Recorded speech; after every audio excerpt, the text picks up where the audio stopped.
Je suis avec Anne et Jennifer, organisatrices de la folle semaine des Églantines. Dites-nous-en un peu plus, qu'est-ce qui se passera de fou pendant cette semaine aux Églantines? La folle semaine des Églantines a lieu du 23 au 28 mai. C'est une semaine complète d'animation qui s'adresse à tout public, avec des activités tous les jours, essentiellement l'après-midi, avec une thématique par jour. Donc le lundi, par exemple, on part plus sur une thématique d'aménagement du quartier, avec une démonstration et une initiation au graphe avec l'association Walkart, et puis une activité fresque végétale. On fera l'inauguration de la folle semaine avec un petit concert d'un groupe de guitare du club de loisirs de Tour-la-Ville. Concernant le mardi, c'est une journée qui s'adresse plus aux seniors, avec diverses activités de 14h à 16h, donc de la belote, de la pétanque, du molki, une petite activité où les seniors pourront repasser leur certificat d'études et une initiation à la calligraphie. On a souhaité aussi, donc sur cette journée-là, faire un lien intergénérationnel. Donc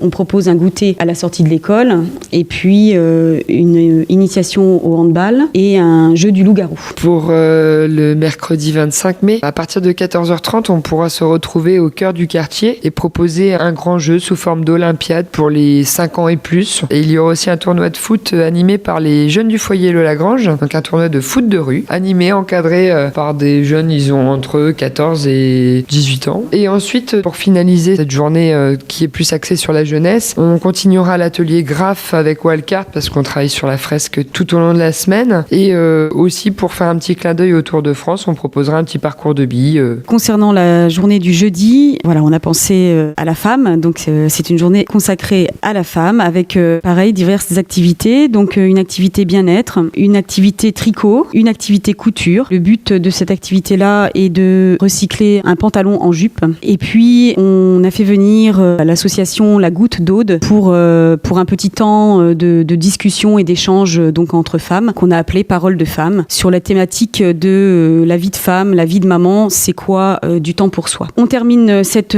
journée par une démonstration et une initiation à la salsa avec le groupe de salsa du club de loisirs de Tour-la-Ville. Concernant le vendredi, de 16h à 18h, on finalisera le graphe. De 18h30 à 20h30, on proposera donc un petit apéritif dînatoire. Nous, on propose que ce soit animé par le groupe de musique Pagomélé de l'association Pomélé. Et on marquera une petite pause dans cette soirée par du théâtre d'impro. Voilà, une petite troupe qui fait partie de notre association aussi. Et on clôture cette folle semaine le samedi avec une journée assez intense. Le matin, en partenariat avec la mairie de Tour-la-Ville et l'école Hugo Églantine, il y a le traditionnel rallye des Églantines. On continue donc nous l'après-midi en proposant plusieurs stands culturels et sportifs, la poterie, la calligraphie. Ils pourront voir aussi plusieurs expositions. Et on termine la journée en beauté avec un bal populaire avec le groupe Kinsey. Il y aura possibilité évidemment de se restaurer sur place.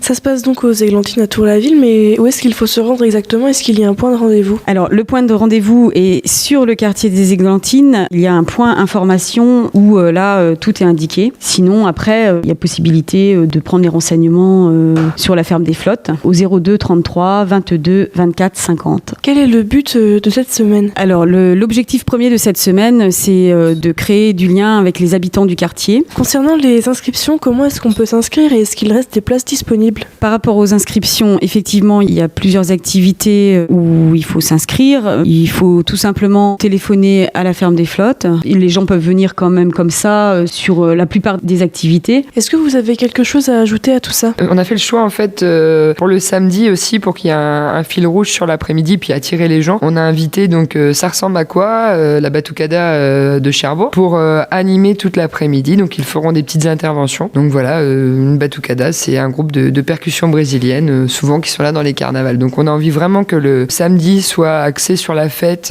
Faut venir nombreux, faut venir s'amuser en famille.